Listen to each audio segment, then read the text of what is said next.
Hello, everybody. So glad we could be together today. We're going to be talking about some great things. We're going to talk about something called the hole in the wall in just a little bit. But first, let's bring ourselves up to date. I was asked by a pastor the other day what I thought about what's going on in politics.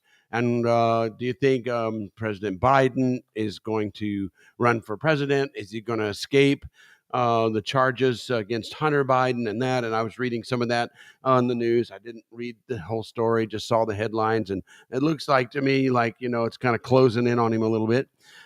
So there's that. And then they said, what about you think President Trump will end up running for president because of all the charges against him? Is he going to beat him? And what do you think? So it's weird, isn't it? It's not like a normal presidential election at all. Probably the last one we had was not either, but this one is way out there, isn't it? With both of them being possibly Biden might be impeached, but we'd have two candidates both who have been impeached, or at least there's charges against them and suspicions and indictments. That's a better word, against both of them and things like that. Wow. And so they were asking me, what is going on? I've never seen anything. Well, one thing, it opens up the door, probably, my opinion. He just asked my opinion. You didn't, but I'll use him as though you did. It's one thing we can know is the Democratic Party is wide open for a candidate to come riding in on a white horse, right? Someone that balances out, doesn't go too far left, straightens out the things that most Americans are concerned about. The left policies. I'm not concerned with left or right. It's just what keeps us safe and prosperous, and is it wise to stop all the oil production because we're so worried about the planet. And reading the Bible, you never get there's maybe they have one, I don't know, a scripture that that says we should worry about the planet, that the planet, take care of the planet. And I told you on another time, one of the either the podcast or Facebook Live or whatever, that I understand conservation. Zion, I don't see. I don't know if you have this set. Oh, you normally don't have this set like that. Sorry, everybody. I just noticed the screen wasn't set right, and I had to look to see and see that Nathan and Jeremiah and Thomas and coming on, and Barbara and Jerry, and Angie, I think so, and all these people are coming on. I wanted to say hi to them, but anyway, so so unusual. So well, if we had a different candidate for the Democrats, then it might change everything. But that it would have to change a lot of the left policies, because a lot of people are concerned about oil, and we're supposed to be now more concerned. This sounds terrible. We're supposed to be more concerned about the planet than we are ourselves. Okay, but you don't see that in the Bible. You don't see planet worry, right? And so anyway, oh yeah, I was going to tell you. So I grew up in grade school with mandatory conservation posters. So every year we had to make conservation posters and some kind of poster that showed that we're conserving. And there's a difference between waste and conservation, and then having restrictions so that you can't use the planet at all because we're so afraid that we're going to run out or burn up or whatever. So I get it all. You get it all too. We're just saying, if the Democratic Party had a candidate that could balance it up a little bit. I read yesterday, I think it was yesterday's headline, a story about electric cars are going to try to you've heard it, going to try to take away all the gas guzzling cars, right? No gas, and go all electric. Disaster. Electric's fine if you have a balance of it, but that'd be a disaster, I think.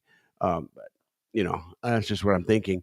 And then gas, I'm going to lose my gas stove. Well, I don't have a gas stove, but I'd like to, because they are better, really. They're better for cooking. I love those to see those beautiful gas stoves of people. I don't know, they're just really good for you know, talented chef type people better. But I got just an electric one anyway, and they're just all those things that could change the face of America that were given to us as things to enjoy. Like the Bible says, all things are given to us to enjoy. And so, you know, we enjoy air conditioning, right? This last summer, burning up, and just step out and come back in. You thank, and I step out from a building into the parking lot, into my car, and I go, oh, thank you for air conditioning in the building and air conditioning in my car. You know, it was just thankful for those things. Oh yeah, and I do have a gas grill, and I haven't been using it forever, just sitting out there. And all of a sudden, Kathy and I got an idea, and so we get in late sometimes, and so I'll go out. Everybody else is probably in bed, and turn on the porch light and get a flashlight, cook up a couple of steaks through last couple of months, and it was really fun. Just late at night, and it doesn't take very long to cook them, and and it's yeah. So I got a gas grill. So anyway, all these things are going on that throw us the other way. Then I think the other strange thing about the Republican Party and Donald Trump, President Trump, is just more rumor than anything. I don't think he's a racist. I don't. Um, uh, that's just, and anybody can be called a racist today. It's just that I don't think he is. You may think he is. You can think it if you want to. I'm just thinking no. So, so we have a lot of questions about him whirling around and impeachment and indictments and fraud. Oh yeah, there was a thing about fraud in New York City. Some of the business things he did. So it's just crazy, and so both parties could have a knight in shining armor come and change everything. But I don't think that's going to happen. It could happen maybe in the Democratic Party, and we have this wonderful candidate who's the nephew of John F. Kennedy. And of course, I grew up. I was pretty young, but grade school when John F. Kennedy was president. But still, he grabbed the heart of the nation. So most people, a lot of people didn't agree with him. That's why he had so many enemies, and possibly why he was assassinated. But the general public liked him okay, and they were popular. He, and Jacqueline Kennedy in the big story. So now his nephew is wanting to run for president, and I guess I'm getting it that the Democrats don't want him to run. They don't want him to be their candidate. I'm trying to understand that, probably because he has some old-fashioned John F. Kennedy ideas. The Kennedy family, not perfect family, believe me, but maybe. But anyway, so he might run as a third-party ticket. Oh, there you go. So there's a lot going on, and just things that can keep you stirred up a lot. And but we have our own problems in our world of the kingdom of God. And so today I wanted to bring up a phrase called the hole in the wall. You've heard that. You've heard that restaurant or wherever, a little saloon somewhere, and they say, yeah, that's just a hole in the wall. And maybe it's not a thought. But one of the places the phrase a hole in the wall comes is from the Bible. It could come from other places too, but it comes from the Bible. And so in the Bible, we have the hole in the wall. And so Ezekiel, in chapter 8 of Ezekiel, he is like transported in a vision, I don't think it was physical, but in a vision, to Jerusalem. And when he gets there, then he first passes some symbol, whatever it is. We could look that up and study it more, but whatever it is, it's an abomination to God. That's the first thing he sees, is this thing that's an abomination to God. And then he continues on, and God tells him that he should look for the hole in the wall. Okay, that's where one of the places. There's a hole in the wall, and he's to dig through it's already started, but he's to dig the rest of the way through. All right. And when he does, he comes to a door. And when he opens the door, he is able, spiritually, of course, through this vision, to see into the temple of what's really going on. And what he sees, some of it is symbolic. Some of it may not have actually been as, hieroglyphics on the wall. Is symbolic, but the symbolism is on the walls that he saw were hieroglyphics or images of all kinds of animals and creatures. And it shows that there was creature worship. So they're worshiping creatures as he looked, into the through this door and into the temple. And then on top of that, then the priests were worshiping the sun god. So they get this, they turned their backs. How symbolic is this? They turned their backs on the sanctuary of God and faced the sun. All right. Again, it's a picture that Ezekiel's to see, and face the sun.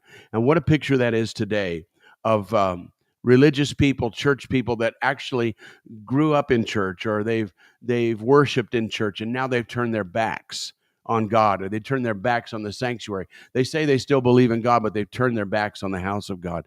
And that's, of course, very picturesque for us today. But even for them, it means more, because when they turn their backs on the sanctuary and face the sun, and then we have all these creatures on the wall, then it is showing that those are all religions of Egypt. Okay, so after all these years from being delivered in slavery from Egypt, um, now they're still worshiping the gods of Egypt. And so and we look through the hole in the wall, we look through the door, and what we see is detestable things and that they're doing. And you keep reading on into chapter 8 and farther, and detestable things, and it talks about the things they're doing in the night, in the darkness at night. And they say, God has left us, or God doesn't see. God doesn't see what we're doing. He's not around anyway. And that was the attitude that Ezekiel saw, that God was not pleased at all of what was going on. And it's going to bring judgment and all that. There's already a lot of judgment going on with the Babylonians. That's in Jeremiah too, the Babylonians. It's interesting that there's a little sideline into Jeremiah, if you don't mind. And I'm still waiting for a few more people to come on. I see people. If you're there, come and say hi, so I know who I'm talking to. But anyway, yeah. So Jeremiah in the Bible sees, it comes at a time when the Israelites, the Jews, are already in captivity with the Babylonians, and so there's Babylonian captivity. The Babylonians. Oh, I see Jamie's here too. Thanks, Nathan. And so the Babylonians taken over Jerusalem, and then a lot of the Israelites and the Jews had been led in captivity to Babylonian. Okay, and they were looking for a prophet Messiah type to come and prophesy to them. And Jeremiah's a prophet, prophesy to them about, we're going to be delivered. God's going to send an army. He's going to send some help. We're going to get us out of this thing, the Babylonian mess. And the word of the Lord, and I'm paraphrasing it, I like the phrase, to Jeremiah was, sit tight, don't fight. That's me, but that's my phrase, but that's basically what it was. Sit tight, don't fight. I don't think that's the actual scripture. Maybe it is, but sit tight, don't fight. And that's what he prophesied to them, and it's not what they wanted to hear. And they gave him a pretty rough time about it, and they threatened him, they persecuted him, they threw him in jail and threatened to kill him, because they didn't like that. They want to hear something else. But the idea was that they were under judgment of their former sins, and the Babylonians was the judgment tool, and they're in it now. And the idea was, don't rise up against the Babylonians, not because God was for them and not the Jews, but because you're under judgment. Sit tight, don't fight, ride it out. Write it out, because you're just gonna injure yourselves worse and worse if you try to fight while under judgment. Okay, hi Laura. So while they were under judgment, it wasn't the time to create a battle, right? They need to ride the judgment out, and they would ride out. Okay, so back to Ezekiel. So he looks in and he sees the priests and the people, and their backs are to the sanctuary, and they're actually to the sun. And it's pretty disturbing the more you look at it and realize that of course it's a symbol, it's a picture of, even today, of how the church, well, first of all, that's what we call the sanctuary. A lot of places don't call them that anymore. They just call it the auditorium. Sometimes I do too, to help people out, but it's still a sanctuary to me, a sacred place. But anyway, how religious leaders of our day Now, wait, let me back up. All that they were doing this was, hi Heather, was in the dark, or not in the dark, behind in the nighttime, right? Hidden, hidden back in the nighttime. So he had to look through this secret hole in the wall and door to be able to see what was going on. And that's what really was going on. And it disturbs me because I think we have much of our religion today. If we were able to do the same thing as Ezekiel and look through a special door, or hole in the wall, or whatever, and see, we would see that the idea of loving God and loving the house of God and the sanctuary of God has been infiltrated not by, of course, Egyptian religion, not the creature worship like the Egyptians did and the sun god, but we are into creature worship. Yeah, because the sermons, the institutions, it's all about people. It's keeping people happy. It's keeping people attending. It's getting people to give their money. It's getting people to feel this is their home now. This is home. You're home now. This is your church. You give your money, your time, your talent. And the workings of it are in using, instead of the tools of sacred tools of the presence of God, the glory of God, and honoring God, which was to be the attraction of those created. And we're attracted to God. We're created, but we're attracted to the creator. They were worshiping created things, or the creature worship. And so we're sort of into creature worship now, where it's all about me. It's all about my feelings. It's all about my hurts.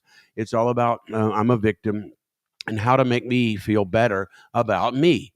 And so knowing that is basically a worldly, just like the creature was Egyptian world, it's a worldly attitude of, if you can make the people happy, give them what they want, they'll come, they'll buy, you'll prosper, you'll grow, whether it be a restaurant or whatever, um, a line of clothing, you can give them what they want, you know. And so the church now is trying to give people what they want, uh, and creature worship, and we don't understand the strength of that on the creatures. Of Because why would anybody do creature worship? And it sounds ridiculous to us, but it's not, because we're doing the same thing. We're worshiping what we've created things, right? Uh, Materialism, entertainment, and then in the center of it all are the creatures, the people, and it's all about them. And so it bothers me that it's so hidden, that it gives the appearance, like the priest did in the daylight, so to speak. It gives the appearance that we're all God, we're all in it, for God, we're all to honor God, we love God. Jesus is Lord, and it's everything. Jesus is everything to me. And you have all these songs, worship songs written, that are good songs, a lot of them, about Jesus is everything, and I love Jesus, and Jesus, all this. But behind it is commercialism. It's writing a song to make money. I wrote it to make money. I wrote it to be popular. I wrote it to appeal to people, right? Appeal to people, their emotions, and get them to buy it, and get my record company, or my whatever, my PR company, whatever, to back me up, and I'll go to another level as high as I can. Maybe I'll even get to write a song that's what they call a crossover. It's Christian and it's worldly at the same time, secular Christian. And then I really rise up, because now I got best of both worlds. So all this is going on in the temple, and Ezekiel sees it, and God's not happy. And now he's showing Ezekiel what he's not happy with. And I think it's good for us to take a look too at it at times. Well, then let's travel some more, because it doesn't end there. So the next place is God tells him, now go to the gate, go look at the gates of the temple and the city and thereabouts. And there he goes, and he sees women, and the women are mourning, and they're crying, and they're wailing. And these are Jewish women, and so they have their part in it.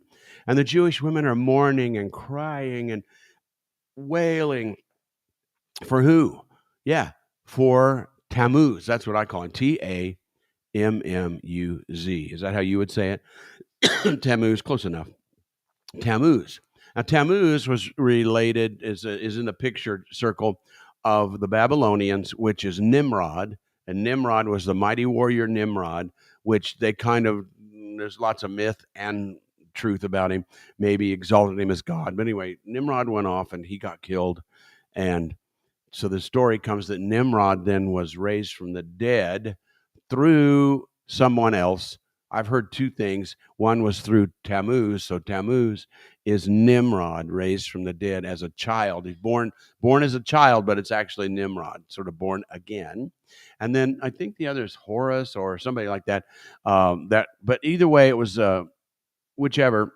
His illegitimate child now is the resurrected Nimrod.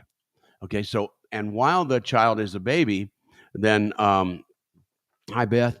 While the child is a baby, the mother, which I call her, I don't know if it's a real mother or I think it's a real mother, but it was the child was not by Nimrod at all. They kind of say it is, but it's not. It's by somebody else.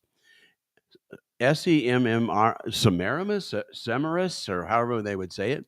But anyway, she begins to rule Babylon and holds her child, holds it, and says this much. And even as he got older, and she rules through him. He's the front end of it. He's the figurehead, the child, and then the mother is actually ruling. And so that's why clear back way before Christianity, we have the religion that is the mother child, where the mother is holding the child and they're actually worshiping the mother because of the child. Got it? Yeah. And I know that you can associate that with religion today also, where that was picked up. All right. So the women then are mourning for Tammuz. Hopefully I'm sort of got close to the how you say that name. And they're worshiping or they're mourning and crying out for him because he died, his death. But then it goes on that many taught that he died, but then he was resurrected, and so he's alive. So get that now. Okay, if Tammuz, if it's true, then if he was raised from the dead and he was resurrected, let's say, then why would they be mourning his death? It makes no sense. You don't mourn a death of somebody that's now alive again. You celebrate him being alive. But religion is crazy, isn't it? And so they were still doing it. And get this now, while they were mourning the death of Tammuz, notice his name starts with a T and comes from the alphabet. It's a Babylonian or Egyptian. I don't remember what the alphabet, but anyway, Ta, and it's from the letter Ta, I guess, and it's a T. And guess what they wore around their necks? You got it. You were way ahead of me, I bet. That's right. They wore necklaces around their necks with a T, right? A T on it. And so it was very, very similar to what we see today as certain religions wear crosses around their neck like a T or a cross. And so that idea of wearing those and the symbol of the cross that we say represents Jesus, it's a little loose because a lot of pagan religion ideas came in from Babylonian. As we know, the mother is worshipped because she gave birth to the child. The cross is a powerful symbol in religions, and then there's still mourning, right? Mourning the death. Why? Why would we mourn the death of Jesus? Why? Why are we playing that up so big? And you'll find out the death of Jesus is played up bigger in some religions than the resurrection. And in some churches you go to, as you know, there's no secret. It's not even being critical. It's just being factual. There'll be a cross and Jesus will still be on the cross. And then along the wall, a lot of times they have the journey of the cross from each step of the way as he carries and he's beaten and bloodied, as then you look at the cross where he's hanging. So I see it, but I don't understand it exactly, because if he's alive, why would we continue to mourn his death? It's done, finished, right? As he said, it's finished. So now we take that, and we've had some people ask me along the way why our church does not have a cross. Well, it did in the early days when it was in the country in Smithton. When we opened the building, there was a cross. It was made out of logs, and they'd screwed 40-watt light bulbs into it and lit it up, and it was really gaudy and looks like somebody made it, and at Boy Scouts or something. And so we took that down. All right. And we just really never put one back up. We did have a cross, a big old wooden cross that we used. And I think it's possible that it was put up in Smithton, in the Smithton Outpouring. It's really large cross. I'm not sure if we put that up in the gymnasium. We might have, to help kind of spruce it up to look a little more churchy. All right. But now they asked me now in Kansas City why we haven't ever put up a cross. And of course, if there were enough people that were that concerned about it in our church and wanted a cross on the church or whatever, we could put one up. It also wouldn't hurt because we'd be quick. It'd be easier to identify. Oh, that's a church. Put it way high in the air or something. Oh, there's a church there, because they see the cross. It's a church. Okay, so that part's okay. Hi, Thora. That part's okay. But I also have had quite a relationship with Jews today. Many Jews who, of course, most of there are still Holocaust survivors still alive, but they are dying off. So it's mostly their children or their grandchildren. But there's a big sensitivity to the Holocaust here in this country, but particularly in Israel. And I have a lot of friends in Israel. And so the Holocaust and certain parts of our history are very sensitive to them. And one of them that's very sensitive to Jews that study and know is the Crusades. And the Crusades, the knights in shining armor, then their armor, and they would go forth, and on their flag they'd have a cross, or they'd on a stick they'd have a cross. Okay. Well, during that time, we look at it from the Christian point of view, but during that time, it was terrible, terrible persecution and death of Jews, because they were the Christ killers, and they murdered them and persecuted them and tortured them. And so Jews have in them, and now possibly the younger generation, teenagers and such in Israel right now, they may have not inherited as much, who knows, as it gets farther away from the Holocaust. But even the Holocaust was attributed to people of the cross. All right. It was Christians, still Christians, because in the name of Christianity, the Nazis had their death camps and did it in the name of Scripture, the Christ killers, and all that got into it. And then the Crusades was the picture of the cross also. So the symbol of the cross is not the same to Jews as it is to Christians. And I'm not that big on it, because there again, if you use the symbol of the cross, it's more a reflection of his death than the resurrection, right? So I'm not opposed to it. I get it. I understand it. And we might lean on the scripture there's a lot about the cross, but it talks about the preaching of the preaching of the cross, not the symbol of the cross. And the symbol of the cross is in movies, like if you hold a cross up to a what is it, Dracula or a vampire or whatever, oh, they're going to back away. They can't stand the holding that cross. Oh, come on. It's a symbol. It's not him, right? So there's a lot of myth and a lot of stuff about the cross. And so I just never put one up, because I have a lot of Jewish friends, and just in honor of their relationship, I thought, I get it. The symbol of the cross to you is persecution, death, and it's done, and Christianity that did it to them. That's what they think, and that's what it means. So, um, so for us, I get it, because we don't feel that way. So would I be opposed to it? No.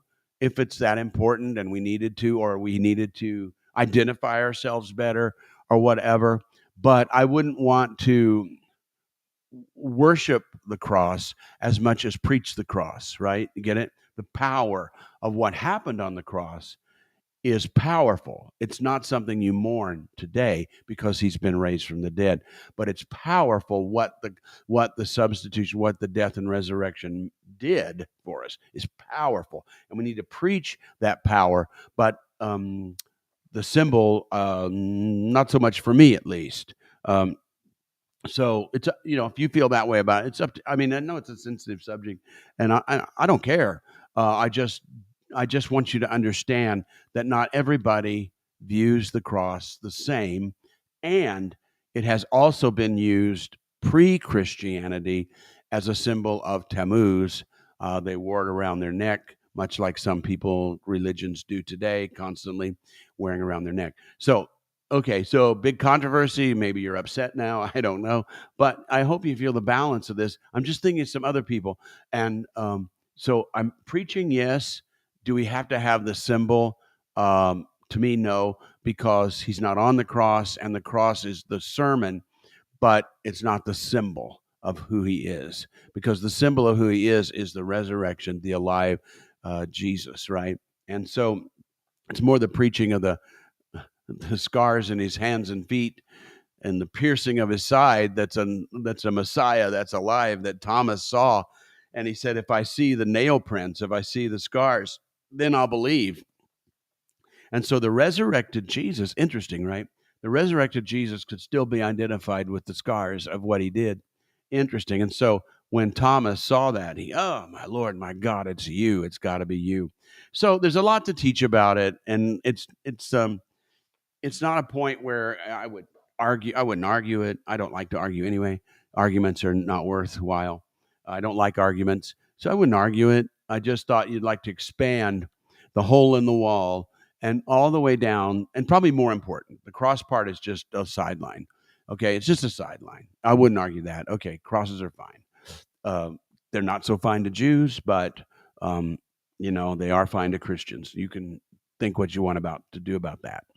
Okay, but if I were to go to Israel into the government offices, which I can go into government there, and I came in wearing a cross, I'm done for. I'm done. They won't listen to me. They're not going to listen to the very best testimony I have. They're not going to listen. I'm done. Okay, and so in that respect, is it worth it to this symbol thing that's not really Jesus? It's a symbol. Is it worth it to flaunt it when I lose certain people along the way? All right. So you make up your mind about that. But I think the stronger point is what we made about the hole in the wall, the door open, and creature worship. I think that's even a stronger point, because right now the me gospel it's all about me. It's worshiping. The songs are written about me, poor me, the victim me, I'm forgiven me, and it's all true. There's a lot of truth to it about the me, right? But it's off the mark, because it's no longer a Christ-centered, a Jesus-centered, a God-centered gospel where we're serving him, and servants are not that upset of not being served. Servants are not that upset of being overlooked, right? Servants are not that upset if somebody doesn't treat them right, as Jesus said. Then, if they take something, give them something else, give them more. So the servant attitude has been lost, and now we're the served creatures, where God serves us, the church serves us, people are to serve us, and it's destroying the the backbone of Christianity, because it's turning us into creature worshipers. We worship ourselves. It's all about me. I go to church because I want people to take care of me. I want to hear about me. I want to hear about why I do what I do. So please preach about me. Okay, you either get it or you don't get it. You either tune me out and you're mad because you're wearing a cross around your neck right now, or you got cross earrings. I don't care. It doesn't make any difference to me. I'm just saying I have a world ministry, and I have people all around the world to think about, and I want to take care of them. And there's nothing that important about a symbol that would cause me to be divided from people. It's more about people than symbols. However, there are certain things that we can't compromise, right? The preaching of the cross is different than the symbol of the cross, and understanding where is the church gone? What's wrong with the church today? It's turned in. You look through the hole in the wall, open the door, get a vision, and realize it's turned really big time into creature worship instead of creator. That's just me today in the middle of the day on a Wednesday as I'm talking to you from Kansas City. All right. Now, remember, we still have When the Kingdom Comes, the book that you can get. You need to read that and get your basics. Get the basics. As I've said, that's like a textbook to revival all around the world, many languages. And My Absurd Religion, which would have been a textbook, but it was so controversial that it was in bookstores all over America. It was all, I told you the story. It was already in the bookstores. It's on the shelves, and it's causing a riot. That doesn't bother me because isn't that what Paul did? He'd go to a city and it'd be a revival riot, a riot revival, right? It'd be revival and it would cause a riot. And so I caused a riot among certain groups because it exposed and talked about the very things that they do, my absurd things, and they didn't know what to do. They was already in the stores. What do we do now with it? So they contacted me, and that's what they asked me. What do we do? We don't know what to do. I said, what to do? What's the matter with you? Right? Here's what we do. Send them back to me. I don't care. I didn't put them in the bookstores to make money. And if they're, if I've already made a mark and they've read it and they're upset and they're complaining, okay, so good, they read it.